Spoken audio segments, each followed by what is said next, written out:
No Evangelho de Lucas, capítulo 6,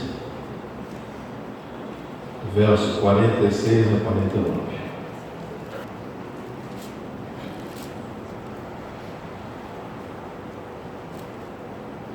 Assim nos diz a palavra do Senhor: Porque vocês me chamam Senhor, Senhor, e não fazem o que eu digo? Eu lhes mostrarei a que se compara aquele que vem a mim. Ouve as minhas palavras e as pratica. É como um homem que, ao construir uma casa, cavou fundo e colocou os alicerces na rocha.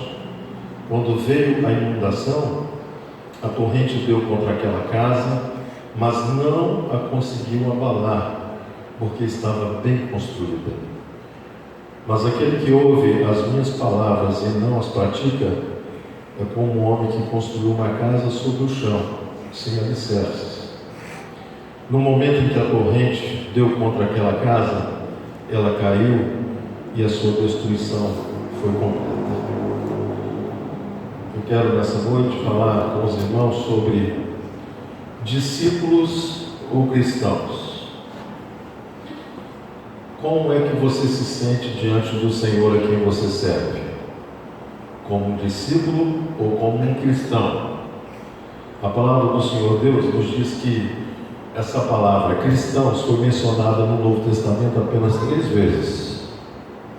Essa palavra cristão foi mencionada durante 3 vezes apenas. Uma delas foi em Antioquia, na Síria.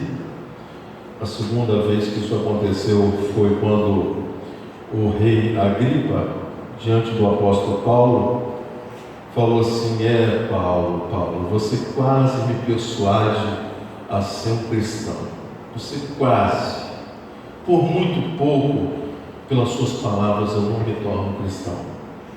E a terceira vez eu vou ler com você, porque se encontra na primeira carta de Pedro, quando Pedro diz assim, 1 Pedro 4, 15 e 16: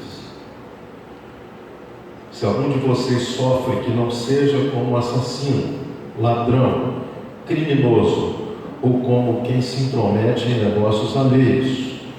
Contudo, se sofre como cristão, não se envergonhe, mas glorifique a Deus por meio desse nome.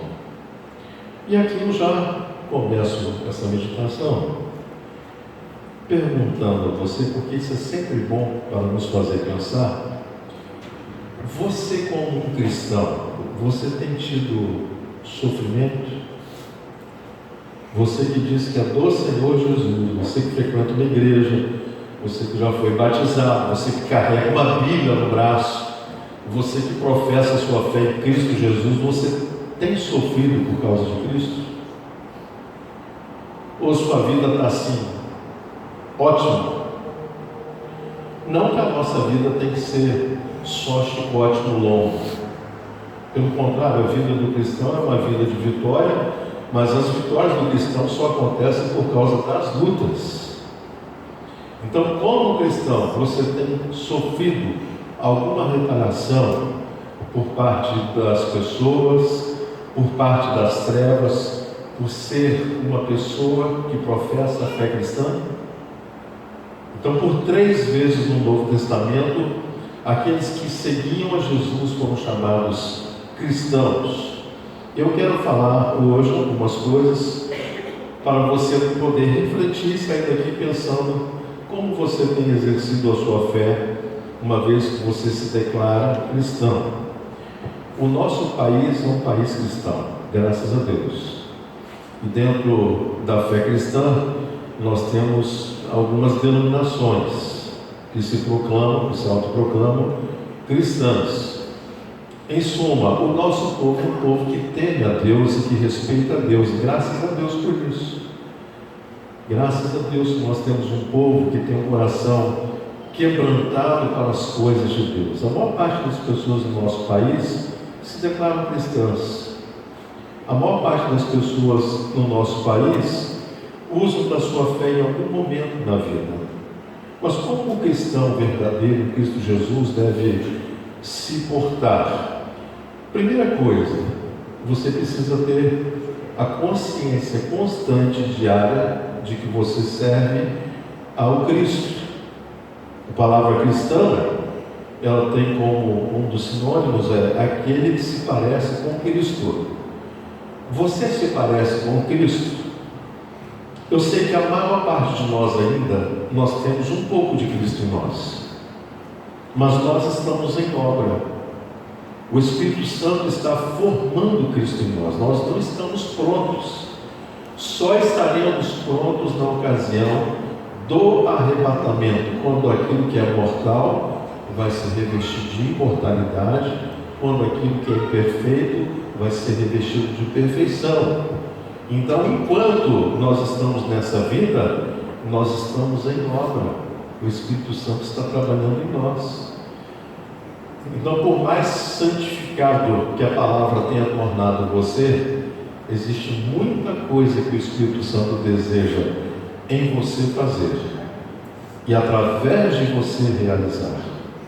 Então, o ser cristão precisa ter a consciência de uma responsabilidade de que existem pessoas nos olhando.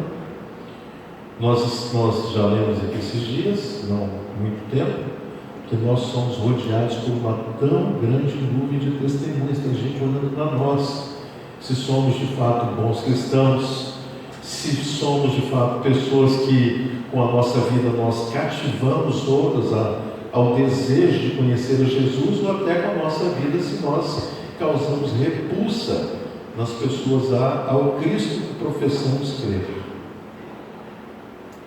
Eu quero listar com os irmãos para a gente refletir sobre algumas características que deverão acompanhar aquele que se proclama cristão. Antes, porém, eu preciso dizer que uma vez que o Novo Testamento cita por 3 vezes a palavra cristão, por muito mais vezes o Novo Testamento fala que aqueles que seguem a Cristo, de Cristo são discípulos. Nós estamos nessa noite em uma reunião de discípulos. Mas por que também não acrescentar discípulos cristãos? Porque você poderá ser um discípulo não cristão. Você poderá ser um discípulo de outra coisa, de outra linha filosófica, de outro pensamento. Lembrando sempre que Cristo não é uma filosofia. Cristo é vida. Ele mesmo se intitulou ser a fonte da vida, se intitulou ser o caminho, se intitulou ser a máxima expressão da verdade. Então nós não seguimos um conceito, nós não seguimos uma filosofia, nós seguimos uma pessoa, e como seguidores dessa pessoa, nós estamos a cada dia que passa tentando nos parecer mais com Jesus. Quantos têm esse desejo de ficar mais parecido com Jesus? Dá glória a Jesus. Aí eu te pergunto, é fácil?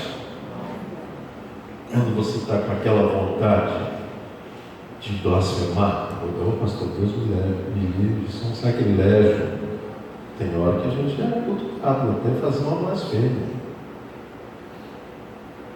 E quando você é tentado a falar um palavrão,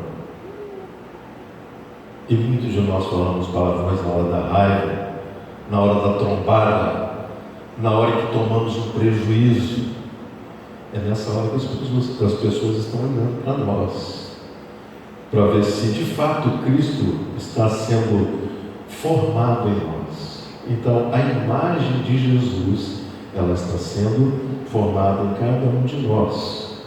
Então esse termo fundamental do aquele que segue a Jesus ser de fato um cristão radical é uma coisa que deverá nos fazer pensar diariamente, porque com a minha vida eu poderia estar atraindo pessoas a Cristo, ou com a minha vida eu poderia estar causando repulsa nas pessoas com Cristo. E o Senhor Jesus disse assim, que é possível que haja escândalos, mas ai daquele por quem vier o escândalo. Então que o Senhor não ache nenhum de nós aqui, nenhum motivo que nos faça escandalizar o Evangelho, porque nós seguimos a Cristo. Eu sigo a Cristo, você segue a Cristo. E isso para nós é um grande privilégio. Nós sabemos que o nosso Cristo é o Rei do Universo, é o Senhor dos Senhores, é o Todo-Poderoso. Não é alguém qualquer. É alguém que, quando nós temos um encontro real com Ele, nossa vida se divide antes dele e depois dele. Quando você começa a observar aquilo que nos ensina a palavra de Jesus sobre o próprio Jesus, quando ele convida os seus discípulos para que o sigam, eles recebiam do Mestre um ensinamento. Qual era o ensinamento? Eram 4 ensinamentos. Eles recebiam a lei e os profetas. Eles aprendiam com a lei e os profetas. Também eles aprendiam o ensinamento do Senhor Jesus diretamente com ele. E depois que o Senhor Jesus foi assunto aos céus, os discípulos continuaram aprendendo com os apóstolos. Então hoje, qual é o tipo de informação que a palavra de Deus nos dá para nos tornar cada vez mais parecidos com o Senhor? Primeiro, a lei e os profetas, Antigo Testamento. Segundo, o Evangelho, Mateus, Marcos, Lucas e João. Terceiro, o ensino dos apóstolos. Quando nós olhamos o livro de Atos nos ensina que a igreja primitiva, ela tinha a preocupação máxima de permanecer naquilo que o Senhor os ordenou, os ensinou, e a permanecer no ensino dos apóstolos. Nós estamos aqui num grande desafio na nossa igreja, e já quase chegando no final desse desafio, é o desafio de lermos o Novo Testamento. Eu digo que é um grande desafio porque não é fácil. Por mais racional que não seja você tirar um tempo para ler a palavra de Deus, a palavra de Deus não é um livro qualquer. Quando nós abrimos ou separamos tempo para lermos a palavra de Deus, ali a lei, os profetas, o Senhor e os apóstolos estarão nos ensinando. E, consequentemente, nós sofreremos oposição para que a nossa mente divague, para que nós não prestemos atenção, porque uma vez que a palavra entra em nós, ela se torna um poder. Então, você que diz seguir a Jesus, que diz ser um cristão, porque as pessoas, ao olharem para você e veem em você a imagem de Cristo sendo formada em você, você precisa beber nessa água que nós estamos falando hoje. A água da lei, a água dos profetas, a água dos evangelhos, a água do ensino dos apóstolos, e nessa água permanecer.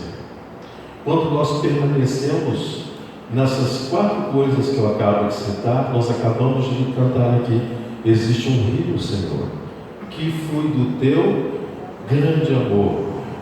Que rio é esse? É a presença do Espírito Santo. O Senhor nos disse na sua palavra que aqueles que dele bebessem, do seu interior fluirão rios de água. Mas como é que é isso? É o Espírito Santo em você, tornando a sua consciência a memória daquilo que você tem aprendido quando lê a palavra de Deus. Se você não ler, ele não trará a sua consciência aquilo que você não leu. Ele não vai revelar a você aquilo que na sua palavra já está revelado. Então essa é a nossa responsabilidade. Se eu quero me parecer com Cristo, eu preciso pesquisar de quem foi o Senhor Jesus. Eu quero então falar algumas coisas sobre esse importante tema e algumas características que nós devemos atentar para elas, para que a cada dia que passe nós fiquemos mais parecidos com o Senhor Jesus. Primeiro delas, o cristão, ele não se conforma com esse mundo. Vamos falar juntos? O cristão não se conforma com esse mundo. Ou seja, ele não copia o padrão desse mundo. Ele não se deixa influenciar pelo sistema caído desse mundo. Quando lemos a palavra do Senhor, diz que nós não devemos tomar a forma desse mundo, mas diz que a nossa mente deve ser renovada pela leitura da palavra do Senhor. Levítico 11:45, o Senhor expressa assim: eu sou o Senhor que os tirou da terra do Egito para ser o seu Deus. Por isso, sejam santos, porque eu sou santo. Vamos falar essa última frase juntos? Por isso, sede santos, porque eu sou santo. Primeira carta de Pedro, capítulo 1, verso 15 e 16, nos diz assim: mas assim como é santo aquele que os chamou, sejam santos vocês também em tudo o que fizerem. Assim como é santo aquele que os chamou, sejam santos vocês também em tudo o que fizerem. O nosso chamado para seguir a Jesus, em primeira instância, é um chamado para andar em santidade. Algumas pessoas pensam assim: para eu ser santo eu tenho que me isolar, eu tenho que ir para uma vida de clausura. Para eu ser um homem santo, uma mulher santa, eu tenho que ficar dentro da minha casa. Se eu sair do mundo, eu vou me contaminar com aquilo que os meus olhos veem, com aquilo que o meu nariz cheira, com aquilo que os meus ouvidos recebem, eu vou me contaminar. Então a melhor saída é você viver uma vida de clausura. Mas não é isso que o Senhor diz. Ele diz que onde eu estiver e você estiver, você deverá expressar uma das coisas que está naquele que nos chamou das trevas para o reino do Filho do seu amor, sendo santos.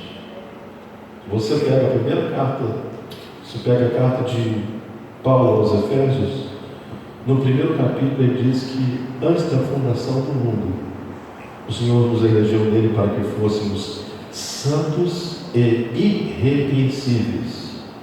Quem é o discípulo de Cristo, quem é o verdadeiro cristão, é aquele que foi chamado para ser santo e para ser irrepreensível.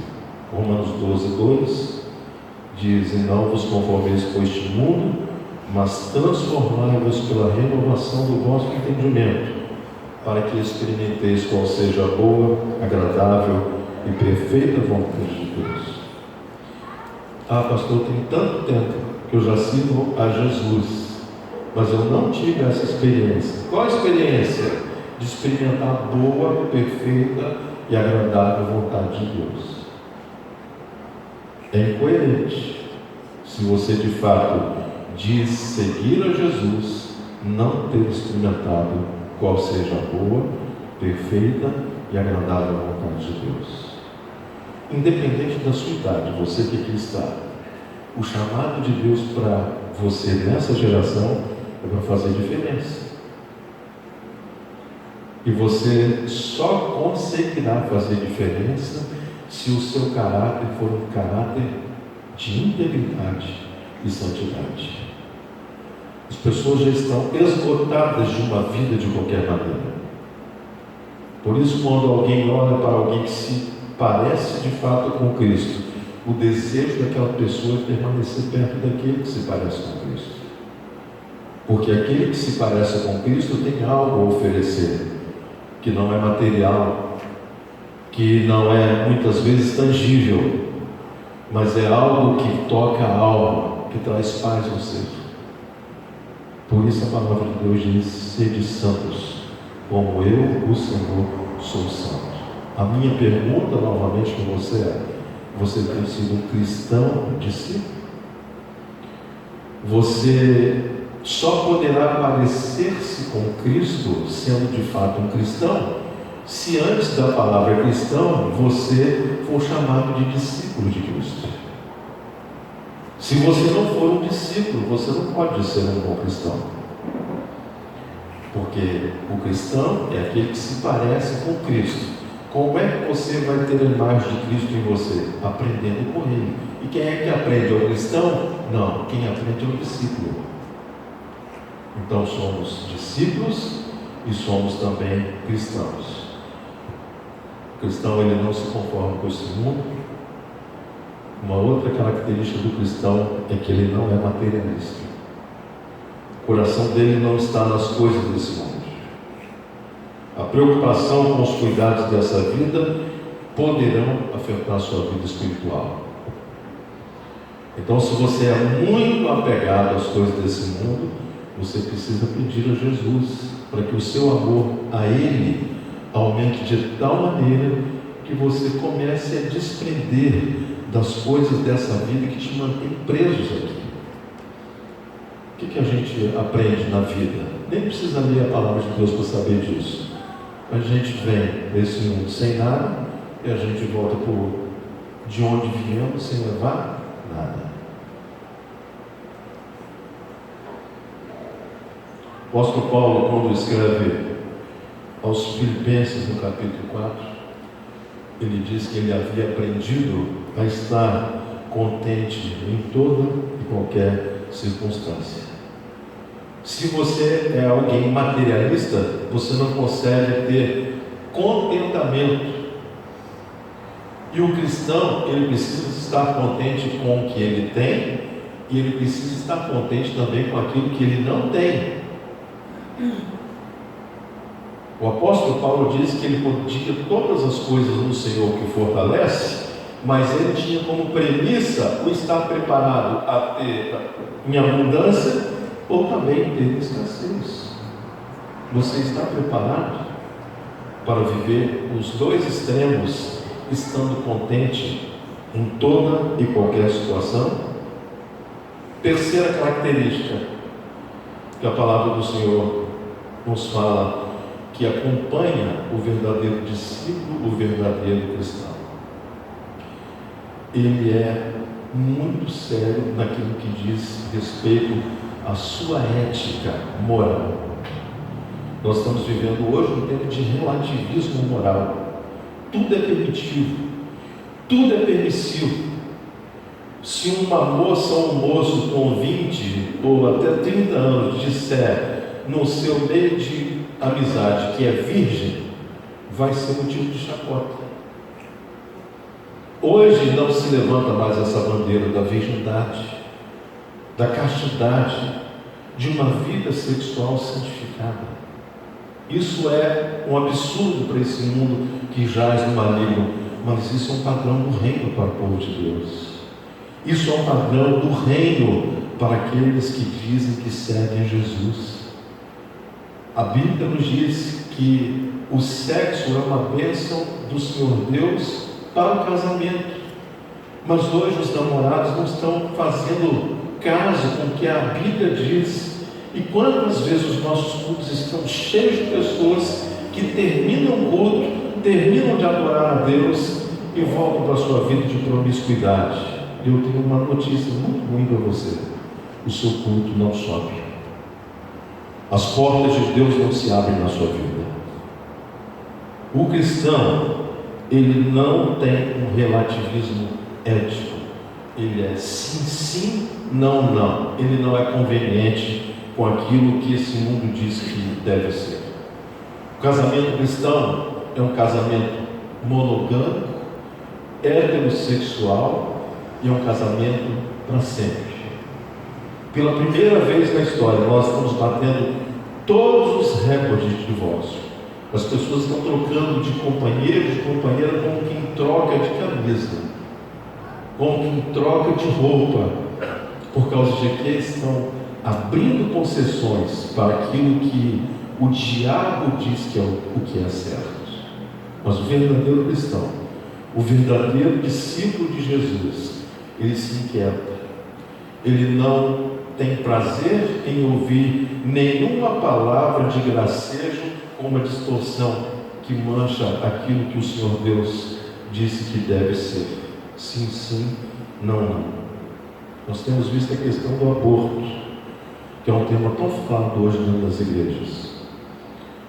Há menos de um mês agora, nós tivemos aqui uma palestra aqui no Geração Eleita sobre aborto. Porque o aborto não está acontecendo na fase madura, está começando já na adolescência. Cada dia mais frequente, cada dia mais normal. E quem faz isso perde a imagem de Cristo. Não é de Cristo um discípulo. Talvez não fosse essa palavra que você quisesse ouvir essa noite, mas o Senhor está nos chamando para andar mais sério com Ele. Porque quando Ele voltar, a igreja que Ele tomará para si é uma igreja que o ama e que anda em santidade. João 14, 21 nos diz assim a palavra do Senhor: quem tem os meus mandamentos e lhes obedece, esse é o que me ama. Aquele que me ama será amado por meu Pai, e eu também o amarei e me revelarei a Ele. Vamos ler juntos? Quem tem os meus mandamentos e lhes obedece, esse é o que me ama. Aquele que me ama será amado por meu Pai, e eu também o amarei e me revelarei a Ele. Já viu aquele crente que tem 30 anos de vida dentro de uma igreja, socado perto de um culto, é discimista, fiel, ofertante, ajuda na cantina, participa da igreja, mas nunca teve uma experiência com Deus, nunca teve uma oração de maneira sobrenatural respondida, nunca teve uma revelação pessoal com Deus, sem ter algum intermediário, sem ter um profeta falando com ele ou com ela. A igreja é chamada para ter uma vida de santidade. Como devemos então ser como Cristo? O mundo hoje é narcisista. Você cuidar do seu físico é uma necessidade, você ter saúde. Mas se o narcisismo entrou na sua vida e você passa a ser o centro de todas as coisas da sua vida, você vai perder a imagem de Cristo. Se você sabe da história do Narciso, é uma lenda grega que diz que Narciso um dia chegou no lago e viu refletido no lago a imagem dele. Ele ficou tão impressionado com a beleza dele que ele foi olhando mais de perto e caiu dentro d'água, morreu afogado, porque ele não sabia nadar. O narcisista atual, ele não combina em ser cristão. O apóstolo Paulo diz: importa que a imagem dele seja formada em mim. Já estou crucificado com Cristo, vivo não mais eu, mas Cristo vive em mim. Não, Paulo, você é muito eloquente. Não, Paulo, você teve a melhor faculdade. Olha, Gamaliel não foi qualquer um que aprendeu com Gamaliel. Ele diz: não, já estou crucificado.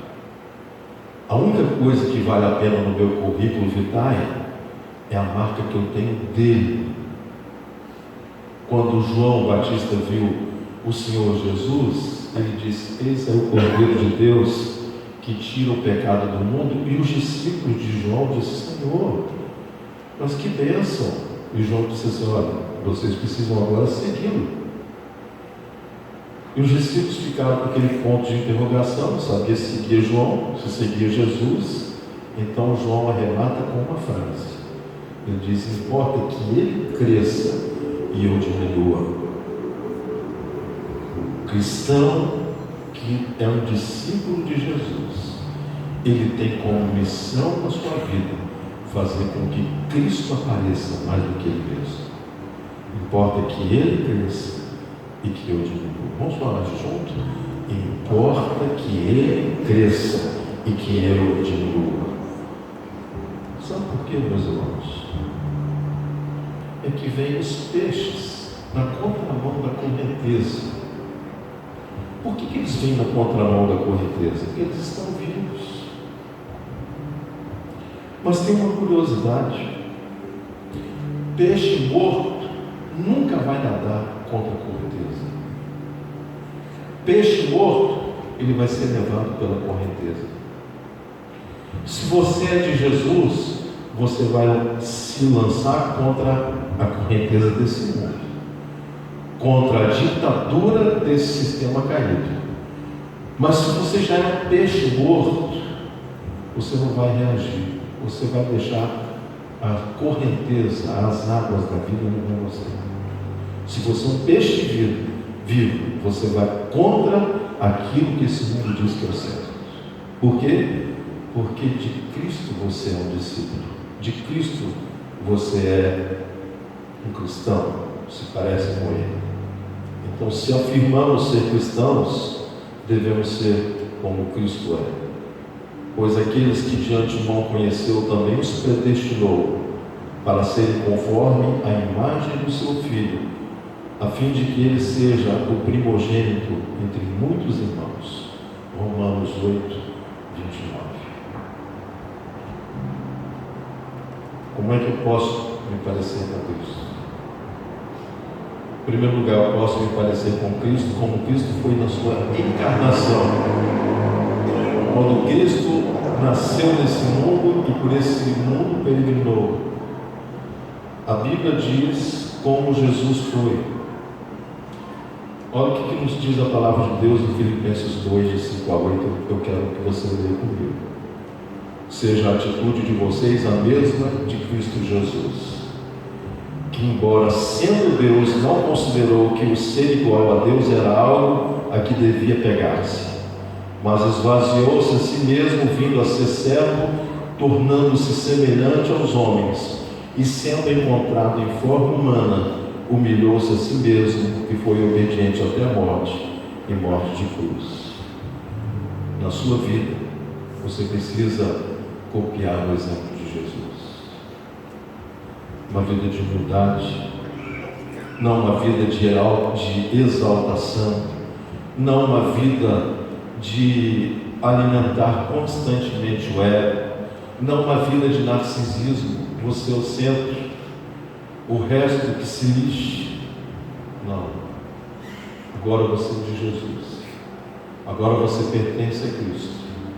E a imagem dele está sendo formada em você.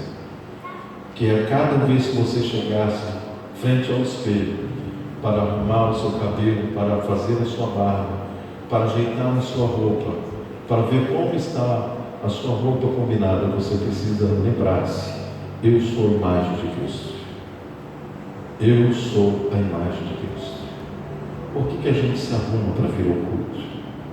Não é só porque a gente quer se sentir bem. A primeira motivação do cristão deve ser me vestir dessa maneira, porque eu quero glorificar o meu Rei. Eu sou uma imagem dele. Eu sou um representante dele aqui na terra. Segunda coisa que nós aprendemos com o Senhor Jesus, a maneira como Jesus trabalhou. João 13, versos 14 e 15. Pois bem, se eu, sendo Senhor e Mestre de vocês, lavei-lhes os pés, vocês também devem lavar os pés uns dos outros. Eu lhes dei o exemplo, para que vocês façam como eu lhes fiz. Tudo o que Jesus fez, Ele fez para o nosso exemplo. Se você quer parecer-se com Jesus, leia os Evangelhos. Leia, releia, trileia, coloque MP3 da Bíblia dentro do seu carro, no seu smartphone, coloque fone de ouvido. Talvez você não vai ter tempo naquele dia para ler, sentar, tirar tempo de folhear a sua Bíblia. Coloca o MP3 para tocar. Ouça a palavra de Deus uma vez, 2 vezes, 10 vezes, quantas vezes for. Por quê? Porque essa é uma das maneiras que o Espírito Santo usa para a nossa imagem se parecer com Ele cada vez mais. Nenhuma tarefa que o Senhor nos concede é simples ou humilhante demais. E às vezes a gente coloca desculpas para não fazermos coisas para o reino do Senhor, porque a gente acha que é humilhante demais. Eu não tenho esse chamado. Isso não é para mim. A Bíblia diz que Jesus, sendo Deus, não teve por usurpação o ser igual a Deus, antes a si mesmo se humilhou, tomando uma forma humana. Você sabe o que é para Deus tomar uma forma humana? Tomar uma forma finita, limitada. Quem é Deus? Deus é a fonte de todo poder, infinito e limitado. Se o nosso Deus a quem servimos nos comprou com o seu sangue, deu o exemplo de humilhando-se, eu devo copiar-lhe o exemplo. É só em alguma situação? Não, em todas as situações. Sempre prontos a servir ao próximo, lembrando-nos sempre que é ao Senhor que eu estou servindo. Senhor, os meus pés tu não lavarás. Eu vou lavar sim, Pedro. Não, Senhor. Eu que devia estar lavando o pé do Senhor. Isso é o papel do escravo, é o papel do servo. E Jesus estava ensinando para Pedro que no reino de Deus, aquele que quer ser grande precisa descer, precisa se humilhar, precisa servir. Você é um discípulo e é um cristão. Como discípulo você aprende, como cristão você reflete a imagem dele. Em seu amor nós devemos também expressar o seu caráter. Efésios 5:2 diz: andai em amor e vivam em amor, como também Cristo nos amou e se entregou por nós como oferta e sacrifício de aroma agradável a Deus.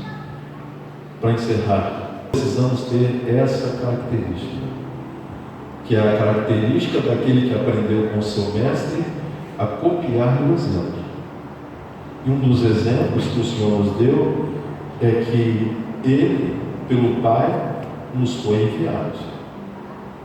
E depois, antes de Ele voltar para a glória, Ele nos enviou. Está escrito em João 17:18: assim como tu me enviaste ao mundo, também eu os enviei ao mundo. O que nós somos? Cristãos, discípulos, e por Deus nós somos enviados. Onde quer que você esteja, o Senhor Deus está olhando para você, esperando que a semelhança de Jesus, que pelo Pai foi enviado, eu também faça alguma coisa pelo reino de Deus, trazendo a presença de Cristo às almas perdidas. Ele enviou Jesus ao mundo. O Pai nos enviou Jesus. E o Senhor Jesus tem nos enviado. O cristão é aquele que se parece com Cristo. O discípulo é aquele que aprende com seu mestre. E uma das principais honras que a igreja tem é a honra de servir ao Senhor, porque Ele nos enviou. Pensa bem, você não envia ninguém para fazer algo sério se você não confere àquela pessoa confiança e responsabilidade. Deus conferiu a cada um de nós confiança e responsabilidade. Essa honra é nossa. Determinado autor já disse que os anjos quiseram fazer o anúncio do Evangelho, mas a nós, os homens, nos foi dado essa honra. Eu encerro essa palavra. Quer comais, quer bebais, ou façais qualquer outra coisa, não se esqueça, você é um discípulo de Jesus. Você é um cristão.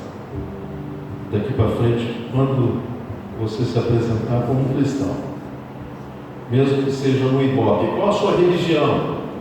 E você disser, eu sou um cristão, lembre-se do que significa o que está por detrás dessa palavra. Vamos fechar os nossos olhos e vamos orar a Deus, o nosso Pai. Feche os teus olhos. Pai, ajuda-nos em nossa dificuldade de expressarmos o Teu caráter e de espelharmos a Tua imagem. Aprendemos agora com a lei, os profetas, com o Evangelho e com o ensino dos apóstolos, que o Senhor deseja que a Sua imagem seja vista em nós. Ajuda-nos. Ajuda-nos a honrar o apelido que nos deram de cristãos. E que isso seja um motivo de honra, mesmo que nos traga sofrimento. Prepara-nos para termos uma vida de tal maneira que nos dias que nos restam, Senhor, antes da vinda do Cordeiro, possamos levar o máximo de pessoas ao encontro do Senhor Jesus. Eu oro por aqueles cuja família ainda não pertence a Jesus, cujos parentes ainda estão longe de Jesus, que possam render a vida ao seu Senhor. Perdoa os nossos pecados, Senhor, e dá-nos uma noite de paz, uma semana de alegria completa, ajudando-nos a sermos de fato cristãos e discípulos. Assim oramos no nome de Jesus. Amém.